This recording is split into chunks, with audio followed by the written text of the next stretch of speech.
Você sabe conduzir as intoxicações exógenas com segurança no pronto-socorro? Vem comigo!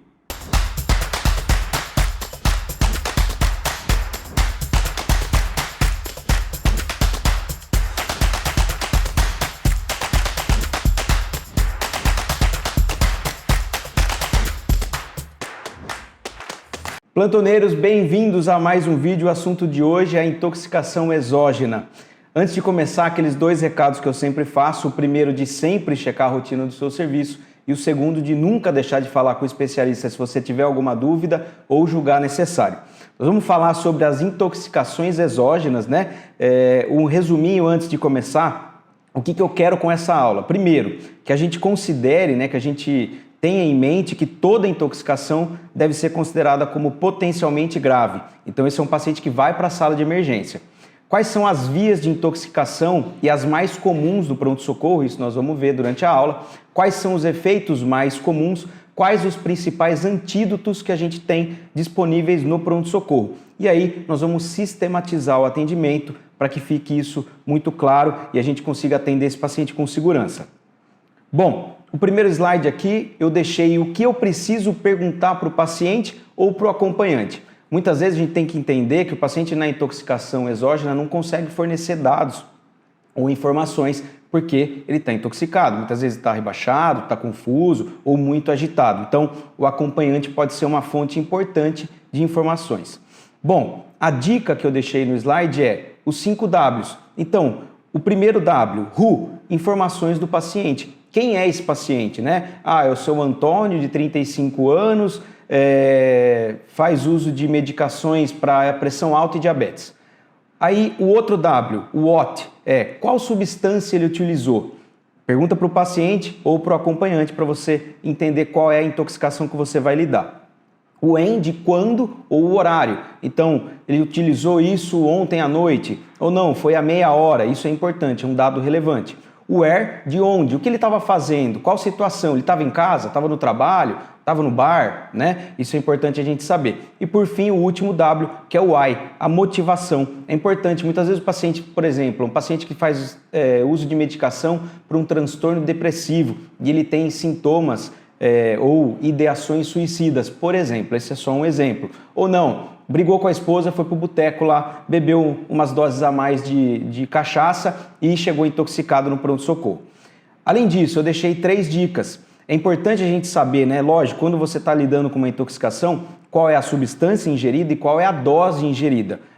Tomou uma cartela de Rivotril, tomou 3 caixas de amitriptilina, ou tomou 50 doses de 50 não, mas 15 doses de cachaça, por exemplo. O tempo de exposição e o tempo de atendimento hospitalar. Demorou meia hora, ou não, faz 2 horas, ou foi encontrado há 15 minutos em casa. Isso é importantíssimo, tá? Quais são as principais vias de intoxicação? A gente tem que pensar na oral, na cutânea e de mucosas, na inalatória e na intravenosa. E aí, o que eu deixei? Uma forma da gente simplificar para que você reconheça de forma mais rápida, mais fácil ali no pronto-socorro, eu deixei as síndromes tóxicas e os agentes. Então, por exemplo, na síndrome anticolinérgica, quais são as medicações que causam esse tipo de síndrome? A atropina, a escopolamina, antihistamínicos em geral e antidepressivos tricíclicos. E aí, o que a gente tem que observar no paciente que dá intoxicação exógena? Primeiro, temperatura. Como é que está a temperatura na síndrome anticolinérgica? Ela pode estar aumentada. Como está a frequência cardíaca e a pressão? Também aumentadas. E a frequência respiratória? Também é aumentada. A pupila desse tipo de paciente, ela está dilatada, eu destaquei aqui para você. E quanto em relação à diaforese e o trânsito gastrointestinal, o paciente está com mucosa e pele seca, neste caso, e o trânsito você não consegue auscultar nenhum ruído hidroaéreo. Nas síndromes colinérgicas, a temperatura não costuma ter alteração, a frequência cardíaca e a pressão podem estar baixas, tá? Quais são os agentes das síndromes colinérgicas? Carbamatos, inseticidas fosforados e cogumelos. As pupilas são puntiformes e o paciente apresenta dispneia com aumento de secreção brônquica, muitas vezes rinorreia presente. É um paciente que está, entre aspas, molhado e o trânsito está aumentado. É uma síndrome colinérgica. Já nas depressões do sistema nervoso central, né? Quais são os agentes principais que a gente vê em pronto-socorro? O álcool, né? Um dos mais comuns, mas eu não vou abordar a intoxicação alcoólica nesse vídeo, a gente já tem um vídeo só disso no canal. Os benzodiazepínicos também muito comuns, então Rivotril, né? O clonazepam, diazepam, todos os tipos de benzo, o alprazolam também é bastante comum, né? Os barbitúricos não é tão comum chegar no pronto-socorro, pelo menos no que eu vejo no dia a dia. Relaxantes musculares para chegar a causar uma intoxicação, eu particularmente não vi, mas é possível, né? Opioides, esses sim bastante comuns, carbamazepina e tricíclicos. No caso desses depressores do sistema nervoso central, fica fácil, né? Você imaginar, o paciente está hipotenso, a temperatura também está baixa, frequência cardíaca diminuída e a frequência respiratória também diminuída. Esse dá um pouquinho de medo, mas nós vamos resolver isso vendo como é que nós vamos abordar. As pupilas não costumam ter alterações e mucosa e pele estão secas. E por último, as simpático-miméticas, né? Cafeína, cocaína, anfetamina, o NMDA, o famoso MD, a famosa Ritalina, né?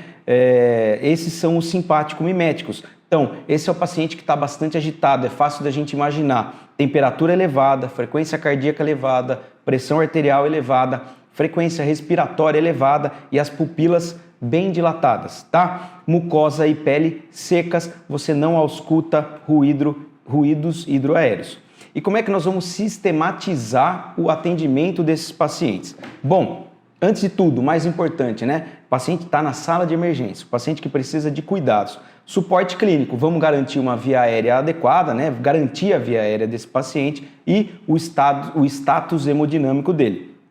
Se for o caso, você vai fazer a descontaminação, então se for, por exemplo, um acidente de trabalho, por exemplo, você tem que fazer a descontaminação, então despir esse paciente e fazer a descontaminação lavando ou fazendo a redução da absorção. Nós vamos utilizar o carvão e a lavagem, eu vou ensinar já como é que a gente faz isso, a lavagem gástrica, quando a gente deve fazer e quando a gente não pode fazer a lavagem gástrica e o carvão ativado. Coloquei aqui, né, remoção de vestimenta e lavagem cutânea se necessário. E aí nós vamos partir para os antídotos. Eu vou deixar no final da aula cada um dos antídotos que a gente pode utilizar. A eliminação, a gente pode fazer uma diurese forçada ou uma hemodiálise em alguns casos específicos, né? Se for preciso, a gente parte para a eliminação. E aí, por fim, a internação ou alta. É o momento que eu vou decidir. Esse paciente precisa de uma internação hospitalar ou eu posso dar alta? Como eu posso dar alta? É importante você saber que o paciente da intoxicação exógena, ele exige um mínimo de 6 horas de observação na sua sala de emergência, tá?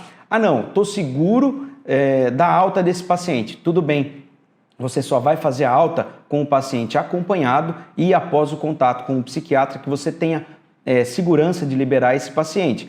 Paciente que tentou, por exemplo, um autoextermínio, você precisa do contato com o psiquiatra para saber se você pode ou não mandar esse paciente de alta para casa ou se ele precisa de uma avaliação ou internação psiquiátrica naquele momento. Como que nós vamos conduzir o paciente da intoxicação na sala de emergência? Primeiro de tudo, eu sempre brinco com vocês, calma no coração, esse é o momento que você vai brilhar. O paciente está na sala de emergência e agora você vai conduzir o caso com segurança.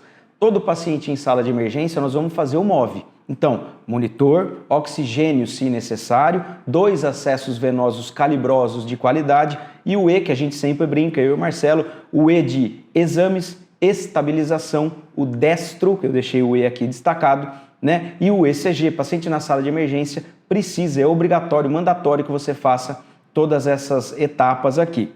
Do ponto de vista, ali enquanto você está atendendo e fazendo o MOV, isso é muito dinâmico, né, galera? Então, enquanto você está monitorizando, fornecendo oxigênio e as medicações, você está verificando sinais vitais.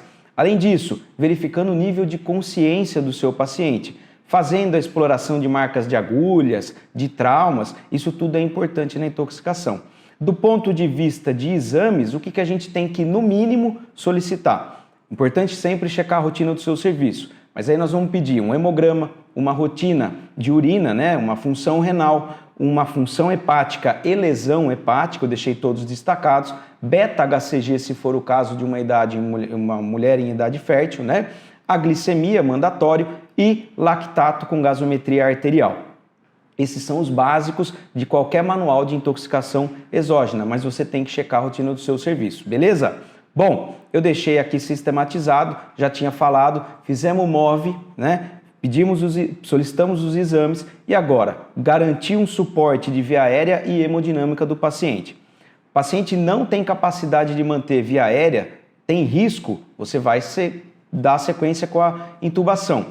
Garante o status hemodinâmico dele. Ah não, via aérea tá pérvia, tá bonitinho, deixei um cateterzinho de O2, tá saturando 99, beleza, não me preocupa. O paciente tá hemodinamicamente estável. Como é que nós vamos decidir os próximos passos agora? Descontaminação, se necessário, já tinha deixado para vocês, e agora eu vou decidir, vou passar uma sonda nasogástrica e fazer a lavagem gástrica desse paciente? Vou fazer carvão ativado? Para quem que eu faço? E qual antídoto eu vou utilizar? Bom, aí eu deixei num slide específico para vocês separado. Lavagem gástrica, importante. Você vai fazer com o paciente em decúbito lateral esquerdo e a cabeça em 20 graus. Essa lavagem você só vai utilizar a lavagem de 1 a 2 horas de história. Então, se o paciente ingeriu uma cartela de Rivotril há 3 horas atrás, já não tem indicação. Ah não, ele fez ingesta de 50 comprimidos há meia hora atrás. Esse é um paciente que tem critério para você fazer a lavagem. E aí você vai utilizar uma sonda nasogástrica ou orogástrica 18 a 22. Você vai confirmar pelo método da ausculta, tá? Para saber se essa sonda está bem locada. E a gente pode fazer de 250 ml, muito pouquinho, né? Até 6 litros, aí eu já acho um pouquinho de exagero. Você vai ver esse líquido retornando até esse líquido ficar límpido, se tornar límpido. E o mais importante, galera, eu deixei as contraindicações. Em caso de cáustico, solvente ou risco de perfuração e sangramento, você não vai utilizar a sonda nasogástrica. Já o carvão ativado, como é que nós vamos utilizar esse carvão? 50 gramas, esse carvão vem em sachêzinhos, né? Para medicações de ação prolongada. Você pode repetir até um novo sachê em caso dessas medicações, que são o fenobarbital, a carbamazepina, a clorpramida e o dapsone. 25 miligramas de 2 em 2 horas, perdão. Contraindicações, aqui a lista de contraindicações é um pouquinho maior. Então, recém-nascidos, gestantes, pacientes muito debilitados, com cirurgias abdominais recentes ou administração de antídotos por via oral. Pacientes que ingeriram cáusticos ou solventes, você também não pode utilizar o carvão ativado, tá? E aí, finalmente, o que está todo mundo curioso para saber, quais são os antídotos, o que eu uso, né, de antídoto. Bom, eu separei por agente, quais são os efeitos e qual o antídoto que a gente utiliza. No caso do paracetamol, né, a dose tóxica do paracetamol é de 7,5 a 10 gramas de paracetamol. Ele causa hepatotoxicidade e insuficiência renal. Isso aqui é muito comum nos Estados Unidos, né, galera? No Brasil, não sei, pelo menos eu não tenho vivência de pegar a intoxicação por paracetamol. Mas, caso seja o caso do seu paciente, você pode usar a famosa N-acetilcisteína. Pega um sachêzinho de 600 mg, tá? E aí você vai diluir em 250 ml de soro glicosado 5%. Você pode fazer o cálculo, mas na média, né, numa pessoa de 70 quilos, você pode utilizar até 12 sachês de N-acetilcisteína. Já no caso dos opioides, esses já são mais comuns, então o paciente se intoxicou por tramal, por morfina, qualquer outro opioide aí, né? O que eles costumam causar? Constipação, anorexia, vômitos, depressão respiratória, e aqui está o medo, né, para o paciente que está na sala de emergência, miose e bradicardia e perda do tônus muscular. Qual é o famoso antídoto do opioide? O naloxone, o famoso Narcan. O naloxone, a apresentação dele é em ampola de 0,4 mg por ml. E aí você pode utilizar um máximo de 10 mg. Você faz uma ampola, eu sempre brinco, né? Uma pessoa, uma ampola, pode fazer uma ampola de Narcan e reavaliando de 2 a 3 minutos, repetindo até essa dose máxima de 10 mg, tá? No caso dos benzodiazepínicos, a maioria costuma conhecer, né, o também famoso flumazenil. Os benzo, eles causam depressão do sistema nervoso central e respiratória, mas é muito fácil de reverter, né? Paciente que chegou intoxicado por benzodiazepínico, você vai utilizar o flumazenil. A apresentação dele é a ampola de 0,5 mg com 5 ml. Como que você pode começar? A dose recomendada é de 0,1 a 0,2 mg EV em bolos, mas para ficar mais fácil, você utiliza meia ampola e repete também a cada 2 ou 3 minutos, no máximo de 3 mg.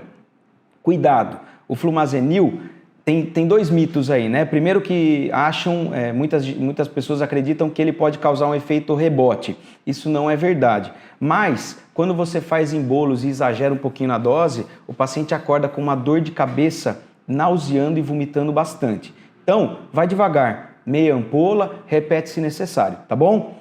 Antidepressivos tricíclicos ou inibidores seletivos de recaptação de serotonina causam sedação, convulsão, taquicardia e aumento do intervalo QT.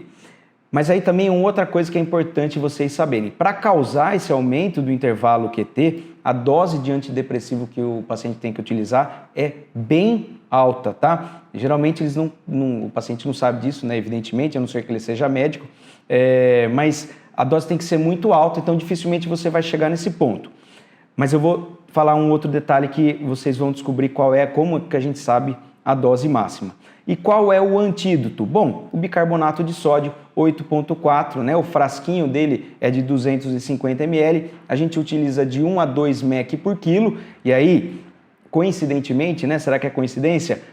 A dose já no frasco ali já está diluída na proporção certa. E você tem que manter o pH de 7,45 a 7,55, né? Cada ml do bicarbonato tem 1 mEq de bicarbonato a 8,4%. Então fica fácil de você calcular, tá? E aí, outros agentes, os digitálicos, né? Causam náusea, vômitos e bradicardia grave, um BAV importante. Qual é o antídoto que a gente utiliza? O anticorpo anti-FAB. Esse é mais específico, né? Não é tão comum chegar intoxicação digitálica, mas se chegar, você vai utilizar uma ampola para cada meio miligrama de digoxina que o paciente utilizou. Dilui em 4 ml de água destilada e faz a infusão lenta em 30 minutos, tá bom? Você vai utilizar na média de 4 a 6 ampolas. No caso dos beta-bloqueadores que causam bradiarritmia e hipotensão e até choque cardiogênico, nós vamos utilizar o glucagon, dilui uma ampola de 1 mg em 1 ml e faz de 2 a 5 mg em bolos lento, beleza? Manutenção de 11 a 15 mg por hora depois. E por fim, os inseticidas, os organofosforados, os carbamatos, né? O famoso chumbinho, aquele veneno de rato, eles causam náusea, vômitos, taquicardia atrial com BAV importante. O que nós vamos utilizar? A atropina, tá? A ampola tem 0,5 mg, você pode utilizar a atropina como o antídoto dos inseticidas e dos carbamatos. Por fim, o que é importante você saber? Esse paciente está monitorizado, você já fez, né, garantiu a estabilidade do paciente, solicitou os exames, fez os antídotos conforme eu coloquei aqui, né, conforme o quadro do paciente, mas é importante, são duas coisas que são muito importantes você saber. Primeira de todas, quando chega uma intoxicação aguda, você tem que fazer um contato com o centro de toxicologia de referência ali da sua região, o CEATOX. Eles vão dar algumas orientações fundamentais para você, de quais exames você deve solicitar em cada caso, qual é a dose máxima que o paciente poderia ter ingerido, enfim, eles fazem o acompanhamento, isso é muito legal. Então é fundamental, você é obrigado a fazer o contato com o CEATOX. Por fim, decidir a alta ou a internação. Se o paciente se você está seguro que ele tem condições de alta, lembra daqueles dois detalhes. O paciente tem que estar acompanhado e você tem que ter feito contato com o psiquiatra para garantir a segurança desse paciente, beleza? Isso é importantíssimo. Eu não abordei intoxicação aguda por álcool e não abordei por algumas drogas específicas, por exemplo, a cocaína, porque esses vídeos serão abordados de forma específica, tá bom? Então, acho que desse resumo aqui, a gente já consegue conduzir a maior parte dos casos, beleza? Bom, galera, é isso. Espero que vocês tenham gostado. Não esqueçam de compartilhar isso com outros amigos médicos ou estudantes de medicina, beleza? Valeu, um abraço.